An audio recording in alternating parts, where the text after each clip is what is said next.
When it comes to action and challenge, few jobs are as demanding or intense as being a U.S. Navy SEAL. The workplace? On the move. A phone call can send a SEAL team anywhere in the world on short notice. Work hours? Mostly night. The SEALs use darkness as cover and most often want to stay out of sight. So they work in teams as small as 2, 4, 8, or 16. They're almost always outnumbered. But on their side is speed, stealth, and surprise. They're trained to arrive and leave quickly and quietly, operating by sea, air, and land. That's why they're called SEALs. Job duties? They're likely to be among the first Americans sent into a hot zone. Sometimes they stay out of sight just to see what's going on and report back. Other times they might strike in a lightning-fast raid, rescuing hostages or stopping terrorists. While no experience is necessary to join, being physically fit and comfortable in the water is an advantage. Once in the program, candidates get some of the most comprehensive military training in the world. I felt I was a very normal kind of teenager, and I really wanted to step it up a little bit and do something extraordinary.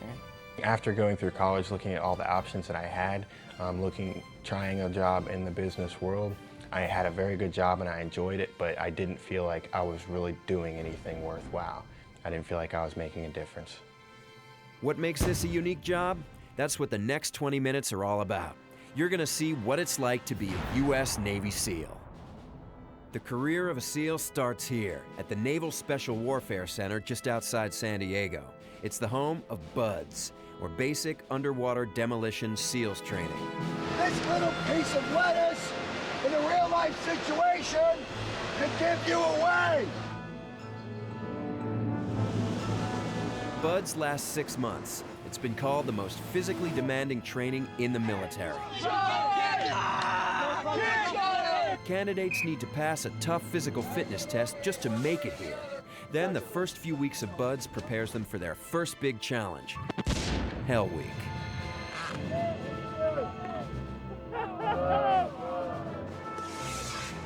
In 5.5 days, they'll get no more than 4 hours total of sleep. Around the clock, the class faces challenges that simulate the difficulty and intensity of actual SEAL missions, including running one of the toughest obstacle courses in the military,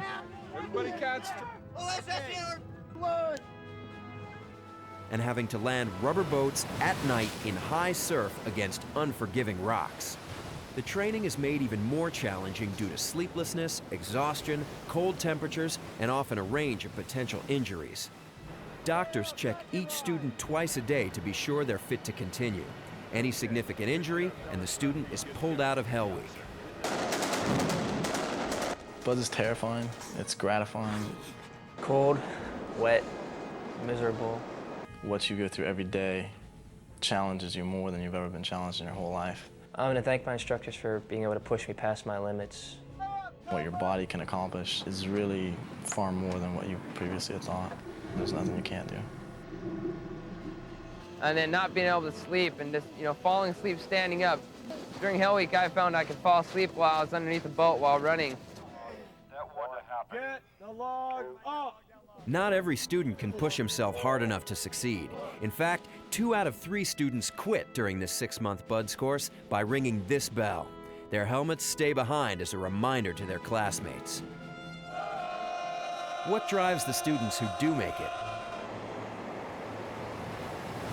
We're in a surf zone going around, it's freezing cold. Guys are laughing, making jokes, singing songs. And I think you have to have that kind of sick, twisted sense of humor to make it through BUDS.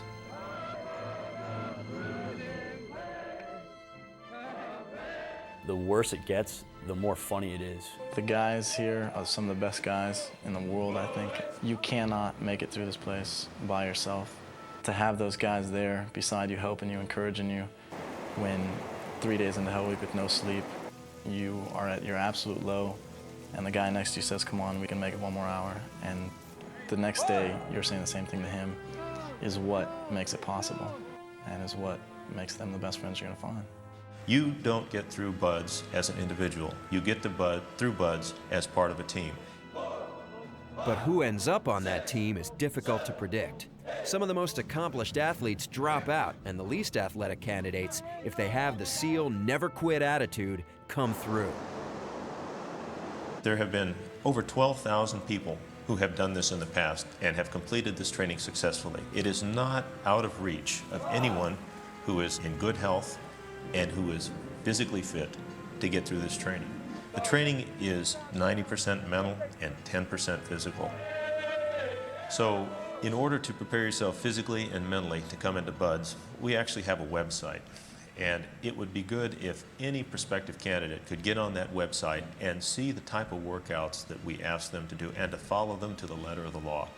Most of the time, the reason that a guy washes out of training is that he has not followed that regimen.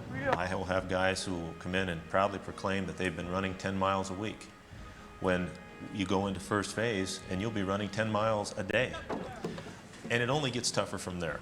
You really have to want this to become a SEAL. The program is not set up for failure. The program is set up for success. They take you from being a kid that can't swim, teach you how to swim. Take a kid that doesn't have any running ability, and you can run. I tried the program, and I've done the program, and I completed the program, and I am who I am today because of that. Hell Week is just one part of becoming a SEAL. During BUD/S, candidates also learn the skills of the trade, like combat diving, weapons and demolition use, navigation, small boat handling, clandestine reconnaissance, and escape and evasion. I'm getting paid to be here, to be working out on the beach, to be running, to be swimming, to be learning how to dive, being taught how to shoot. I mean, this is stuff that other people would pay to do, and I'm getting taught to do it by men who are very experienced in what they do. I mean, you can't really ask for a better job description so far. You're off someplace else, and it's not going to work. BUD/S is long and hard, but when SEALs come back from missions, they fully respect the hard training they endured. Well, the reason training's so vital is because when your adrenaline's pumping and you're full steam ahead, you rely on muscle memory because everything becomes cloudy. Things slow down, decisions you make might be altered by your adrenaline, so you totally rely on that muscle memory. Repetition, repetition. What is all of the intensive BUD/S training for? What is the purpose of the U.S. Navy SEALs? That's best answered with a quick look at some of the challenges they've faced in the past. The need for commandos like the SEALs began in World War II. Before Allied forces could hit the beach, swimmers had to scout approaches and clear obstacles that might stop landing craft. They were eventually formed into underwater demolition teams, or the UDTs. In 1962, President John F. Kennedy directed the Navy to develop a special force for unconventional warfare. In response, the Navy developed the SEAL teams and recruited many UDT members into them. The SEALs were quickly pulled into the Vietnam conflict. The enemy, the Viet Cong, would call us the men with green faces because we snuck in, usually late at night, and we're out before the morning, and we're kind of a mystifying force to them. We would abduct key enemy personnel for interrogation to gather intelligence. We came in and left silently, quickly, so they were deathly afraid of us.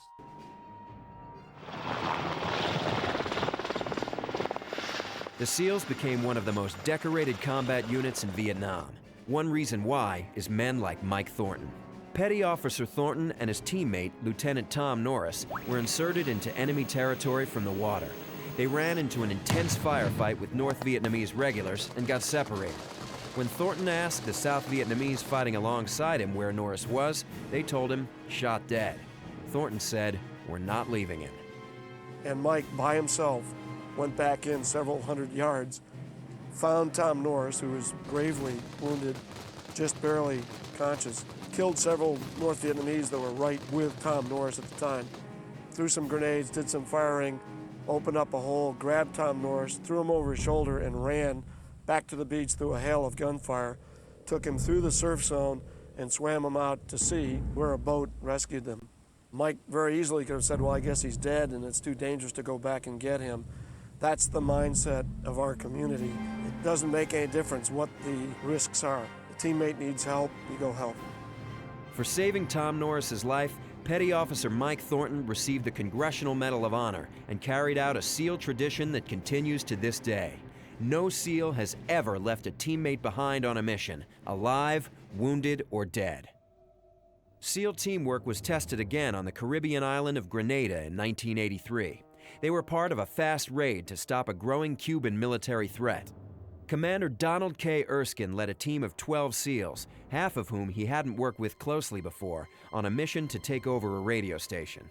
Intelligence had reported that it was lightly defended. The SEALs took the radio station, but were quickly surrounded by more than 100 enemy troops and an armored personnel carrier that was blasting them with a 20mm cannon. To make matters worse, when they tried to call for support, they found that radio frequencies back to U.S. headquarters had been switched without their knowledge. The building was flying apart. Bullets were coming through the walls like paper. We had to do the escape and evasion out to the sea. To do that, we had to fight our way through the field, through a crossfire, surrounded on 3 sides. I remember becoming very calm as I took my element out the door because I was sure that I was going to die right there. And all I could do was get my guys through the field as best I could. We fought our way in a leapfrog fashion down the field through a hail of bullets. The leapfrog tactic is a basic tactic that you learn in BUD/S training. Even though I hadn't worked with half of the members of my element, that tactic every frogman knows. And because of that, we were able to move down the field. That's the thing about SEAL training. You can always count on your troops.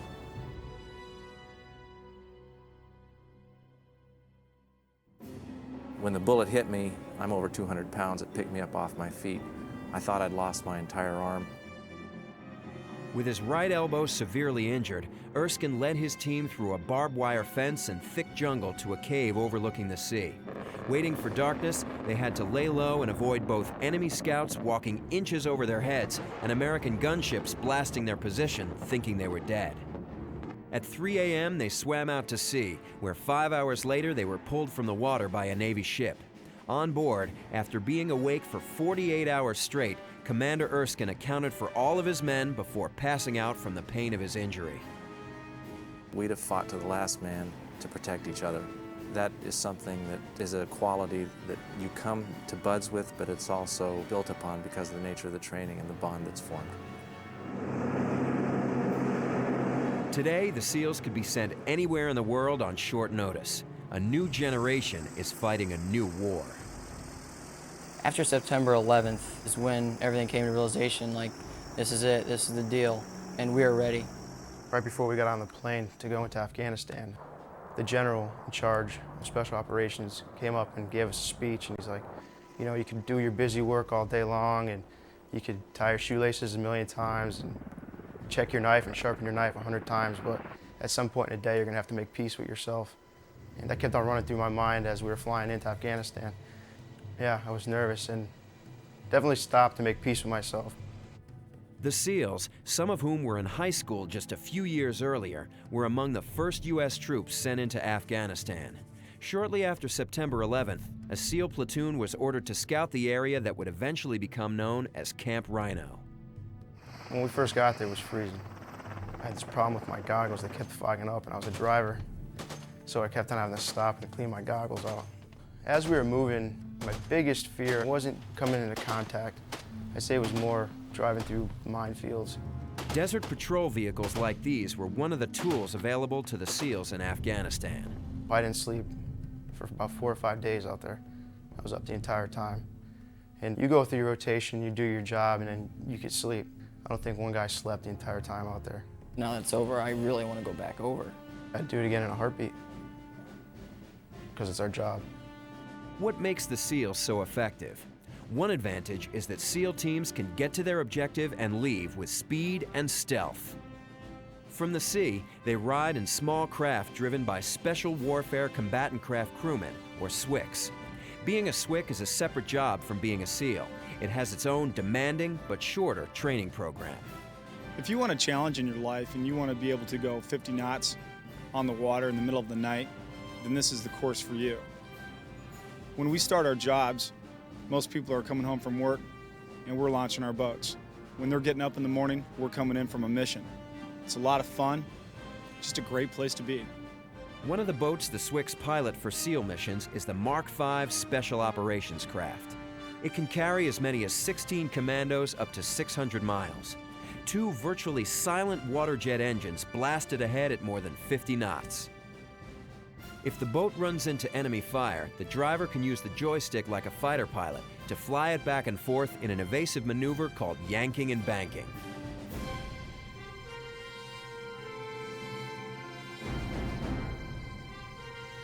The Mark V also has a sloped rear deck so that it can deploy and retrieve a combat rubber raiding craft without stopping. CRRCs, as they're called, are designed to take a team of SEALs from out of sight over the horizon through the surf for a clandestine landing. Or the SEALs might approach underwater, using special closed-circuit scuba gear that doesn't release telltale bubbles to the surface. I dug the night diving when I realized you could pop your head up quietly and nobody sees you, nobody knows what's going on, and you're just 20 feet underwater and it's just pitch black and all you that's your compass board. That's a nice little mini adrenaline rush.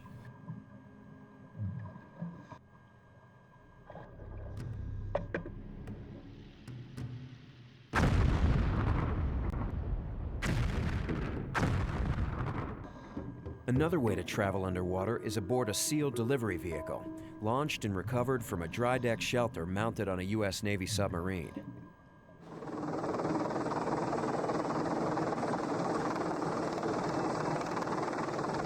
From the air, SEALs can ride to a mission in a variety of aircraft. One of these is the $40 million Pave-Low helicopter.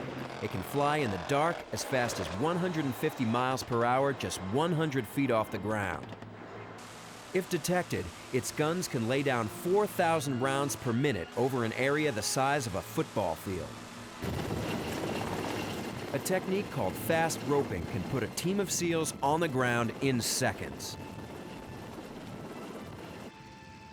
And a spy rig, short for Special Purpose Insertion and Extraction, can get them out fast. From an airplane, the SEALs might perform a nighttime halo, or high-altitude, low-opening jump.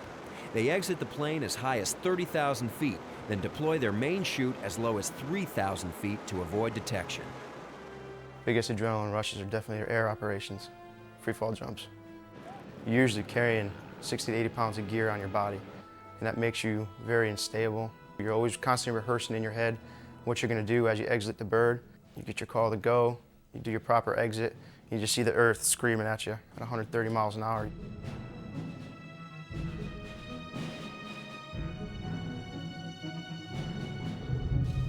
On land, the SEALs use a number of techniques for staying out of sight. One of the most sought-after jobs is to be on a two-man sniper team. You're sent deep into hostile territory to gather information or strike at the enemy's weakest point. Trained to stay hidden for long periods of time, it might take a sniper team as long as 12 hours to move 500 feet. The SEAL sniper rifle can hit a target from 3/4 of a mile away and deliver a bullet big enough to disable a truck or Jeep engine.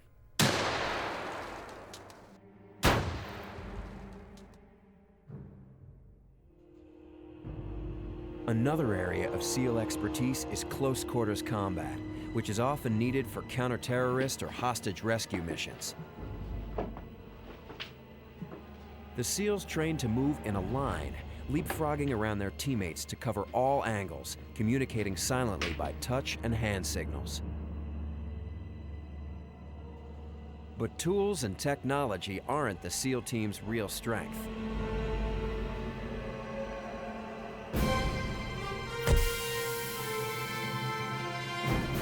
Naval Special Warfare relies, above all else, on what instructors call the Mark I Mod O SEAL, a naval commando hardened by some of the most difficult military training in the world.